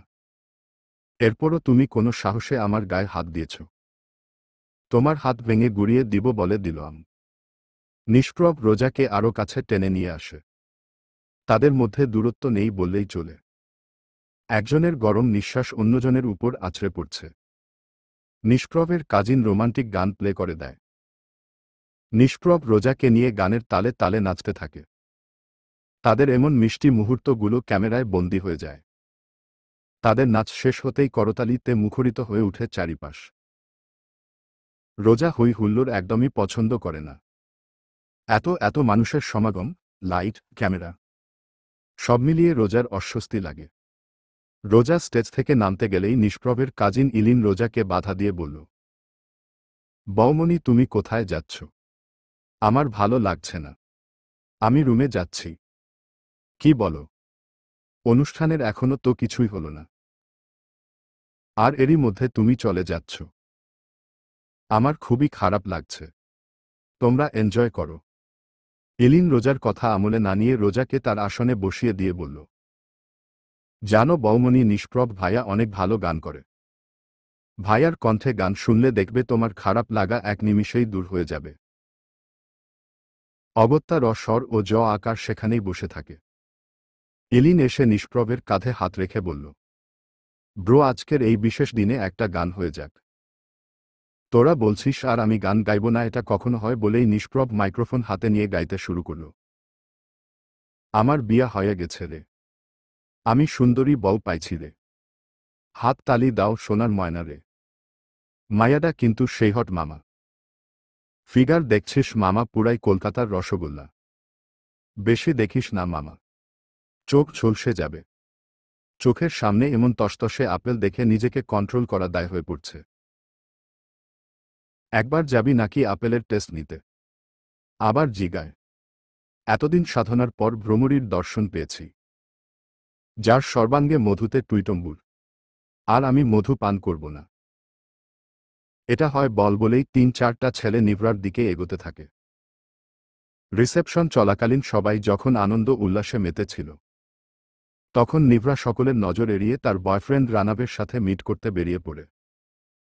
রোজা তখন সামাইরার সাথে ভিডিও কলে কথা বলছিল, কিন্তু রিসেপশনে উপস্থিত সকলের চেঁচামেচিতে কথা বলতে অসুবিধা হবার দরুন রোজা গার্ডেনের দিকে এগিয়ে আসে। আর তখনই নিভরার দিকে নজর যায় তার। এত রাতে নিভরাকে বাড়ি থেকে একা একা বের হতে দেখে রোজা অবাক হয় বইকি। রোজা তড়িৎ গতিতে সংযোগ বিচ্ছিন্ন করে নিভরাকে ফলো করতে শুরু করে। চতুর্দিকে শুনশান নীরবতা বিরাজ করছে। মাঝে মধ্যে দূর হতে কুকুরের ঘেউ ঘেউ আওয়াজ ভেসে আসছে। সেই আওয়াজ কর্ণকুহরে প্রবেশ করতেই নিভরার অন্তর আত্মা কম্পিত হচ্ছে। যদিও রানাব বলেছিল সে লুকিয়ে তালুকদার ভিলায় এসে নিভরার সাথে দেখা করে যাবে, কিন্তু নিভরা কোনো রিস্ক নিতে চায়নি। রানাব আধুনিক যুগের ছেলে। মদ, গাঁজা, ইয়াবাসহ সকল প্রকার নেশাদ্রব্য তার কাছে ভাত মাছ স্বরূপ। একসাথে একাধিক রিলেশনশিপে জড়িত সে। তবু ও নিভরা রানাব বলতে পাগল প্রায়। মূলত রানাবের এমন ক্যারেক্টার দেখেই তার প্রতি অবশেষট হয়ে পড়ে নিদ্রা। যদিও তার পরিবারের কেউই রানাব সম্পর্কে অবগত নয়। সে খুব ভালো করেই জানে রানাবকে কখনোই তার পরিবার মানবে না। তাই তো সকল ভয়কে জয় করে নিভরা দুরু দুরু বুকে হেঁটে চলেছে তার প্রিয় মানুষের বদনখানি একটা বার দেখার আশায়। কিন্তু কয়েক কদম এগিয়ে যেতেই ইনটক্সিকেটেড ছেলেদের খপ্পরে পড়ে নিভরা। তাদের নোংরা কথাবার্তা শুনে গা গুলিয়ে আসে নিভরার। সেই সাথে অজানা শঙ্কায় কম্পিত হয় সর্বাঙ্গ। গাত্রে ঘামের সৃষ্টি হয়। নিভরা কম্পিত হাতে রানাবকে কল করার জন্য ফোন বের করতেই ছেলেগুলো নিভরার হাত থেকে ফোন কেড়ে নেয়। ততক্ষণে রোজাও ঘটনাস্থলে পৌঁছে যায়। নিভরাকে হ্যারাসমেন্টের শিকার হতে দেখে কণ্ঠনালী শুকিয়ে যায় তার। রোজা কি করবে কিছুই বুঝে উঠতে পারে না। ছেলেগুলোর মুখোমুখি দাঁড়ানোর স্পৃহা নেই তার। তবু ও রোজা নিভরার সামনে ঢাল হয়ে দাঁড়ায়। রোজাকে দেখে হ্যাংলা পাতলা ছেলেটা নিজের চোখ কচলে নিয়ে বলল, আরে মামুর ব্যাটা, এ দেখি মেঘ না চাইতেন বৃষ্টি। হ মামা, আজ কি রাত হহুত মাজা হো। দুইটা পাখি নিজের থেকে আমাদের খাঁচায় ধরা দিয়েছে। পাখিদের আদর যত্নে কমতি রাখলে হয়তো না মামা বলেই ছেলেগুলো পৈশাচিক হাসিতে মেতে উঠে।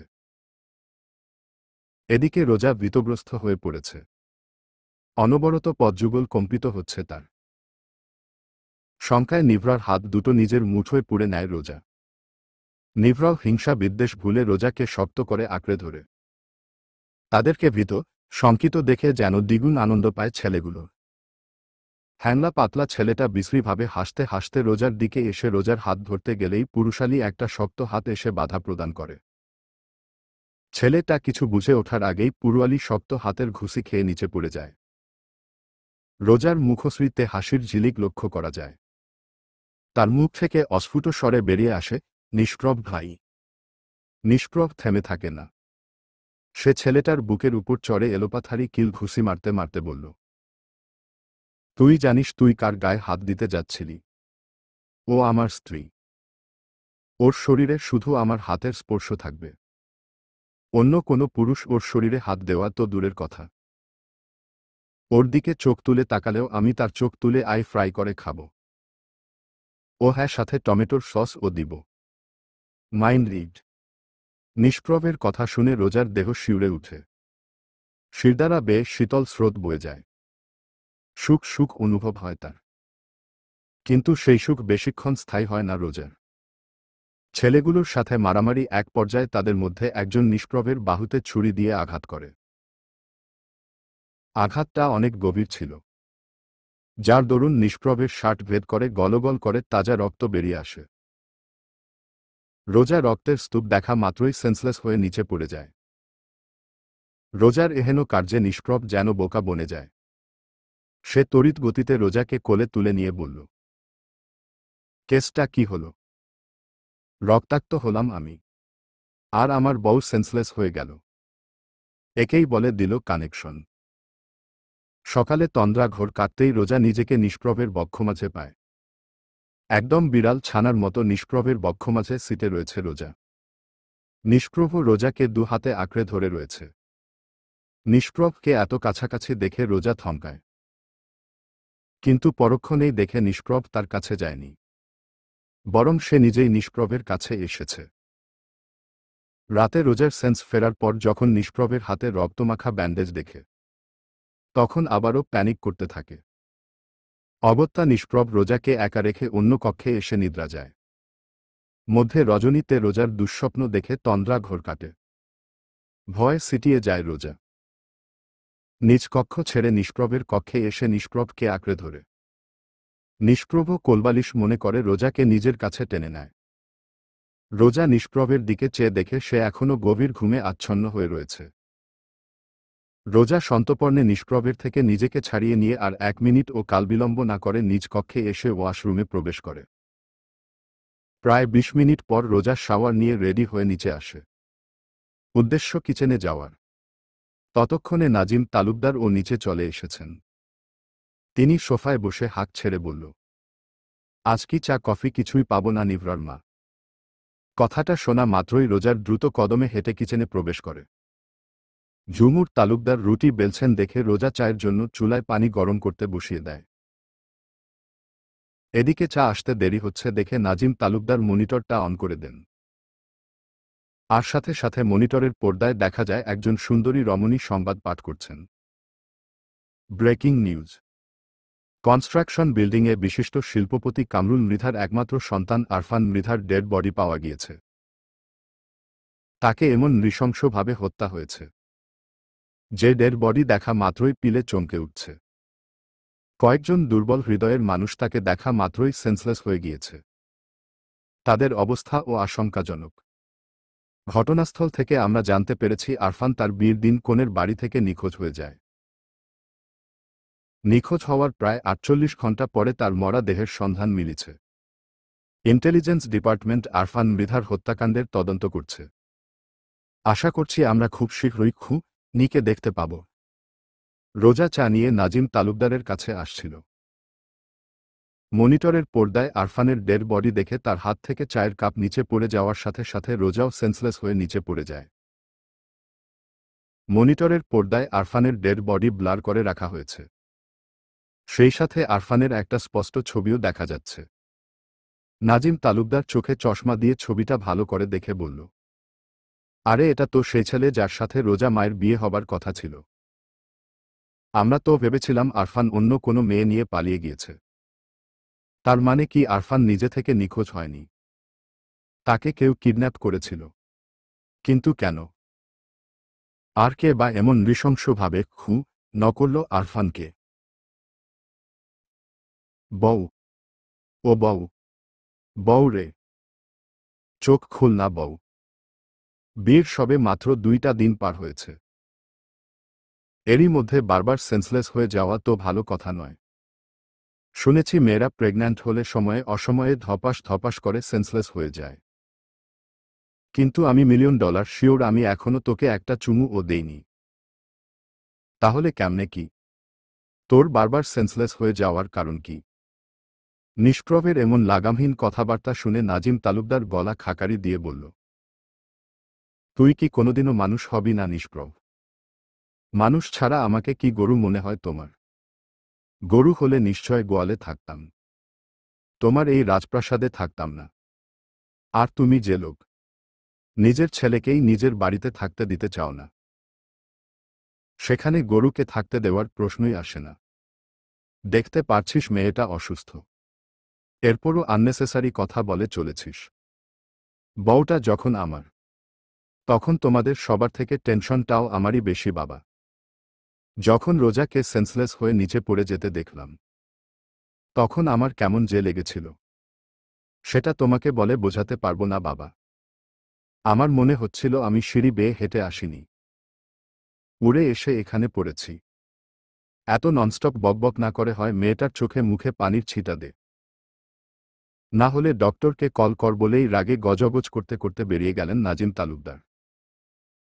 তিনি যেতেই নিষ্প্রভ পানি এনে রোজার চোখে মুখে ছিটা দিয়ে মুখে হালকা চাপড় মেরে বলল, গিন্নি, এই গিন্নি, চোখ খুল না প্লিজ, আমার খুব টেনশন হচ্ছে।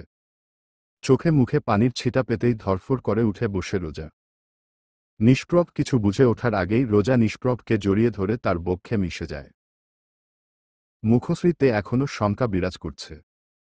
নিষ্প্রভ রোজাকে আশ্বাস দিয়ে বলল, টেনশন করিস না গিন্নি, আমি আছি তো। নিষ্প্রভের কথায় ভরসা পায় রোজা। সে এই 2 দিনে রিয়েলাইজ করেছে যে নিষ্প্রভ পাগলামি করলেও তার প্রতি বড্ড পসেসিভ।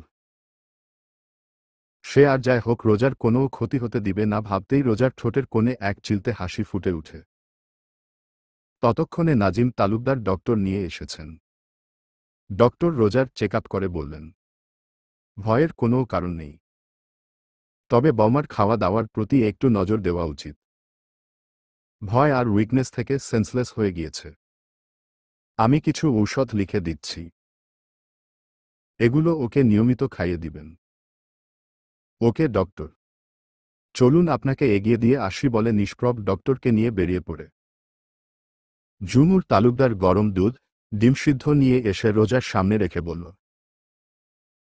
এগুলো তাড়াতাড়ি শেষ করো। হোস্টেলে কি সব ছাইপাশ খেয়ে খেয়ে শরীরের এই অবস্থা করেছ? আমার বাড়িতে এসব চলবে না বাপু। বাড়িতে তোমার কোনো কাজকর্ম নেই, শুধু মন দিয়ে পড়াশোনা করবে আর 3 বেলা নিয়মিত খাবে। নিয়মের হেরফের হলে আমি ভুলে যাব তুমি আমার ছেলের বউ। হাতের কাছে যা পাবো তাই দিয়ে কিন্তু খুব মার মারব। ঝুমুর তালুকদারের কথাগুলো মনে গেঁথে যায় রোজার। রোজা দুহাতে ঝুমুর তালুকদারকে আঁকড়ে ধরে বলল, কতগুলো বছর হলো এক বেলা না খেয়ে থাকলেও মা আসেনি, আদর করে ভাত মেখে খাইয়ে দেয়নি, বলেনি না খেয়ে শরীর খারাপ করলে তোকে খুব মারব। মায়ের আদর, শাসন বড্ড মিস করি আমি। কে বলেছে তোমার মা নেই? আমি কি তোমার মা নই? নাকি আমাকে মুখে মা বললেও মন থেকে মা বলে মেনে নিতে পারোনি? এই বাড়িতে আসার পর আপনার মধ্যে আমি আমার মাকে খুঁজে পেয়েছি। জানেন আমার মাও ঠিক ছোটবেলায় এইভাবেই আমাকে বকা দিত, আবার কিছুক্ষণ পর বুকে টেনে নিয়ে আদর করত, নিজে হাতে খাইয়ে দিত। যদিও বাবা কখনোই আমাকে মায়ের অভাব বুঝতে দেয়নি, কিন্তু মা তো মাই হয়। মায়ের সাথে কি অন্য কারো তুলনা চলে? মা মেয়ের মধ্যে আপনি শব্দটা বড্ড বেমানান। কেমন যেন পর পর একটা ভাইবো পাওয়া যাচ্ছে। সো এখন থেকে নো আপনি, অনলি তুমি। ওকে মা, তাড়াতাড়ি খেয়ে রেডি হয়ে নাও। আজকে তোমাদের রোন্ট প্যানেলে যাওয়ার কথা। ভাইজান তোমাদের পথ চেয়ে বসে আছেন। আমি দুধ, ডিম কিছুই খাবো না মা। ডিম পোচ ছাড়া সিদ্ধ ডিম খেতে পারি না। এগুলো তুমি নিয়ে যাও মা। কেমন ব্যাড স্মেল আসছে, গা গুলিয়ে আসছে আমার। এবার কিন্তু মাইর দিব বলে দিলাম। ডক্টর কি বলে গেল শুনিসনি? সব খেতে হবে তোর বলেই ঝুমুর তালুকদার রোজার মুখে সিদ্ধ ডিম পুড়ে দিলেন। নিভরা রানাবের সাথে ফোনে কথা বলতে বলতে নিচে নামছিল। ঝুমুর তালুকদার আর রোজার এমন দৃশ্য দেখে পদযুগল থেমে যায় তার। নিভরা তড়িৎ গতিতে কল কেটে দিয়ে মনে মনে বলল, না, আর সহ্য করতে পারছি না। এই মেয়েটা দেখছি আমার পাপা, মম, দাদু, ভাইয়া সবাইকে বশ করে নিয়েছে। একটা বাইরের মেয়ের জন্য আমার পাপা আমার গায়ে হাত তুলেছে।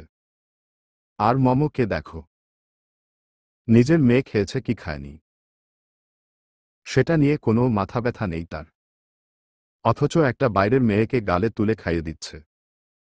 অন্যের মেয়ের জন্য দরদ উথলে পড়ছে একদম। Oh God, I just can't take this anymore. আমার চুপ থাকলে চলবে না, কিছু একটা করতে হবে, করতেই হবে।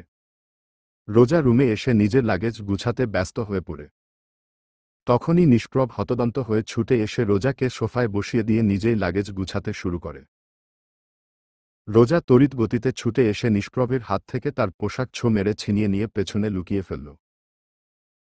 রোজার এহেন কার্যে কপালে ভাঁজ পড়ে নিষ্প্রভের। নিষ্প্রভ রোজার পেছনে উকি দিয়ে বলল, দেখি কি লুকিয়েছিস তুই। তোমার দেখতে হবে না, দেখা বলছি। আরে কি করছোটা কি তুমি? তোর কাজে হেল্প করছি। তোমার হেল্পের কোনো প্রয়োজন নেই আমার। আমার নিজের কাজ নিজে করতে জানি আমি। নিষ্প্রভ রোজার দুই বাহু ধরে সোফায় বসিয়ে দিয়ে বলল, তুই অসুস্থ গিন্নি। গতকাল দুইবার সেন্সলেস হয়ে গিয়েছিস। এই অসুস্থ শরীর নিয়ে তোর কিছু করতে হবে না। আমি আছি তো। আমি সবটা গুছিয়ে দিচ্ছি। হাজার হোক বউটা তো আমার। টেনশন ও আমার। থাক হয়েছে। তোমাকে এত গিন্নি গিন্নি করে মুখে ফেনা তুলতে হবে না। তুমি যাও গিয়ে রেডি হয়ে নাও। জো হুকুম গিন্নি বলে নিষ্প্রভ টাওয়াল কাঁধে ঝুলিয়ে ওয়াশরুমে প্রবেশ করে। শুরু হয় তার সুরেলা কণ্ঠে গান। রোজা নিষ্প্রভের শার্ট, প্যান্ট, ঘড়ি, ওয়ালেট সবটা গুছিয়ে বিছানার উপর রেখে দিয়ে বলল, পাগল একটা। প্রায় ২০ মিনিট পর নিষ্প্রভ ওয়াশরুম থেকে বের হয়। রোজা তখন চোখে কাজল দিচ্ছিল। মিররে নিষ্প্রভকে দেখে থমকে যায় সে। নিষ্প্রভের পরনে শুধুমাত্র একটা টাওয়াল রয়েছে, যেটা নাভির নিচ বরাবর গিট দেওয়া। ফর্সা শরীরে গোসলের পানি মুক্ত দানার মতো চকচক করছে। সেই সাথে ফুটে উঠেছে অসংখ্য কালসিটে দাগ। সেদিকে নজর পড়তেই বুক ধুক করে উঠে রোজার। রোজা হতদন্ত হয়ে ছুটে এসে বলল, তোমার শরীরে এগুলো কিসের চিহ্ন নিষ্প্রভ ভাই? রোজার প্রশ্নে হতচকিত হয়ে যায় নিষ্প্রভ। সে তড়িৎ গতিতে পরনের টাওয়াল খুলে গায়ে জড়িয়ে নেয়। I want divorce. হোয়াট? ইংরেজি বোঝ না? বলছি আমার ডিভোর্স চাই। ডিভোর্স চাই মানে? ডিভোর্স কি হাতের মোয়া যে চাইলেই পাওয়া যায়? ডিভোর্স ফাইল করতে এক্স্যাক্ট রিজন লাগে। কমপক্ষে ৬ মাস সময়ের প্রয়োজন হয়। তাছাড়া তুই কেন ডিভোর্স দিতে চাস? উকিলের কাছে গিয়ে কি বলবি? বলবি যে আমার বরের বারবার টাওয়াল খুলে যায়, তাই আমি আমার বরকে ডিভোর্স দিতে চাই। এটাই আমাকে ডিভোর্স দেওয়ার এক্স্যাক্ট কারণ তোর। তুমি ছোট বাচ্চা নও নিষ্প্রভ ভাই। তুমি খুব ভালো করেই জানো আমি ঠিক কি বলতে চাইছি। আমি তোমাকে লাস্টবারের মতো তোমাকে ওয়ার্নিং দিচ্ছি। তোমার এমন পাগলামি যদি দিন দিন বাড়তেই থাকে, আলটিমেটলি আমি তোমার সাথে থাকতে পারবো না বলেই রোজা রাগে গজগজ করতে করতে রুম থেকে বেরিয়ে যায়। কিন্তু সিঁড়ির কয়েকটা ধাপ অতিক্রম করতেই তেল জাতীয় কিছুর উপর পা পিছলে রোজা গড়াতে গড়াতে নিচে পড়ে যায়। ব্যথায় আর্তনাদ করে উঠে রোজা। ডাইনিং টেবিলে বসে সেই দৃশ্য দেখে পৈশাচিক আনন্দ অনুভব করে নিভরা। সে বাস্কেটের ভেতর থেকে একটা আপেল নিয়ে বাইট দিয়ে মনে মনে বলল, তোমার চোখের পানি আমার সুখের কারণ হবে জানি। নিষ্প্রভ সবে মাত্র শার্ট গায়ে জড়িয়েছে। এরই মধ্যে রোজার চিৎকার তার কর্ণকুহরে প্রবেশ করে। সে আর ১ মিনিট ও কালবিলম্ব না করে ছুটে আসে। রোজাকে নিচে পড়ে থাকতে দেখে বুকে চিনচিনে ব্যথা অনুভব হয়। নিষ্প্রভ রোজাকে কোলে তুলে সোফায় এনে শুইয়ে দিয়ে বলল, খুব তো আমাকে জ্ঞান দিলই, তুমি বাচ্চা নও। হ্যান ত্যান। জ্ঞানী রানী আমাকে লম্বা চওড়া জ্ঞান দিয়ে নিজেই বাচ্চাদের মতো কাজ করলি। দেখে চলতে পারিস না? চোখ কি ঘিলুতে নিয়ে হাঁটিস? ঝুমুর তালুকদার আইসব্যাগ নিয়ে এসে নিষ্প্রভের হাতে দিয়ে বলল, এ বাড়িতে আসার পর থেকে মেয়েটার একটার পর একটা বিপদ লেগেই রয়েছে। দেখছিস মেয়েটার ব্যথায় চোখে পানি জমেছে, আর তুই মেয়েটাকে মেন্টালি প্রেশার দিচ্ছিস। যত দোষ নিষ্প্রভ ঘোষ। এমন বিহেভ করছো যেন আমি তোমার বৌমাকে সিঁড়ি থেকে ধাক্কা দিয়ে নিচে ফেলে দিয়েছি। একে তো কোমরে ব্যথা। তারপর আবার মা ছেলের ঝগড়া দেখে রোজা একরাশ বিরক্তি নিয়ে বলল, আহ, চুপ করবে তোমরা? আমার কিছু হয়নি, আমি ঠিক আছি মা। কিন্তু তুই পড়ে গেলি কিভাবে? আমি তোমার কাছেই যাচ্ছিলাম, হুট করে মনে হলো তেল জাতীয় কিছুর উপর পা পিছলে গেল, আর আমি নিচে পড়ে গেলাম। ঝুমুর তালুকদার একটু অবাক হয়ে বললেন, আরে এখানে তেল কেন? আর সিঁড়িতে তেল ফেলে রাখবেই বা কে? দাঁড়া আমি দেখছি বলে ঝুমুর তালুকদার এগিয়ে এসে পরখ করে দেখলেই সত্যিই সিঁড়ির উপর তেল ফেলে রাখা হয়েছে। তিনি একবার ডাইনিং টেবিলে বসে থাকা নিভরার দিকে তাকিয়ে বললেন। নিভরার দৃষ্টি বেশ সন্দেহজনক লাগছে। রোজার এই অবস্থা দেখে যেন নিভরার চোখ মুখ খুশিতে চকচকে হয়ে উঠেছে। তার মানে কি নিভরা ইচ্ছে করে রোজাকে বিপদে ফেলার জন্য সিঁড়িতে তেল ফেলে রেখেছে? আজকে ওই বাড়িতে যাওয়া হচ্ছে না গিন্নি। এখন আমার সাথে হসপিটালে যাবি। তোর শরীর ঠিক নেই, ডক্টর দেখিয়ে চেক আপ করাতে হবে। আমি রোনক আঙ্কেলকে কল বলে দিচ্ছি আমরা আসতে পারছি না। আরে বাবা বলছি তো আমার কিছু হয়নি। একটা ব্যথার ওষুধ খেলে আর অয়েন্টমেন্ট লাগিয়ে দিল ঠিক হয়ে যাবে। বাবাকে এই বিষয়ে বলার কোনো দরকার নেই, বাবা শুধু শুধু টেনশন করবে। রোজা হসপিটালে যেতে নারাজ দেখে ঝুমুর তালুকদার বললেন, রোজা যখন হসপিটালে যেতে চাইছে না, তখন আর ওকে জোর করিস না। বাবার বাড়ি যাওয়ার আনন্দের কাছে এই সামান্য ব্যথা কিছুই না। ভাইজানকে দেখলেই দেখবি রোজা একদম সুস্থ হয়ে যাবে। তুমি একদম ঠিক বলেছ মা বলে রোজা উঠতে গেলেই ব্যথায় আর্তনাদ করে উঠে। নিষ্প্রভ কোনো কিছু না ভেবেই রোজাকে কোলে তুলে নেয়। রোজার তো লজ্জায় মরি মরি অবস্থা। ঝুমুর তালুকদারের চোখের দিকে তাকাতে পারছে না সে। রোজা মনে মনে নিষ্প্রভকে শখানেক গালি দিয়ে নিষ্প্রভের বুকে মুখ লুকায়। নিষ্প্রভ রোজাকে বিছানায় বসিয়ে সযত্নে ঔষধ খাইয়ে দিয়ে বলল, তুই একটু রেস্ট নে, আমি অয়েন্টমেন্ট নিয়ে আসছি। রোজা বাধ্য মেয়ের মতো শুয়ে পড়ল। মিনিট কয়েক অতিবাহিত হবার পর নিষ্প্রভ এসে রোজার কোমরের উপরিভাগ থেকে শাড়ি সরিয়ে দিতেই রোজার চোখ জ্বলে উঠে। রোজা একলা ফি মেরে নিষ্প্রভকে খাট থেকে নিচে ফেলে দেয়। চলবে ইনশাআল্লাহ,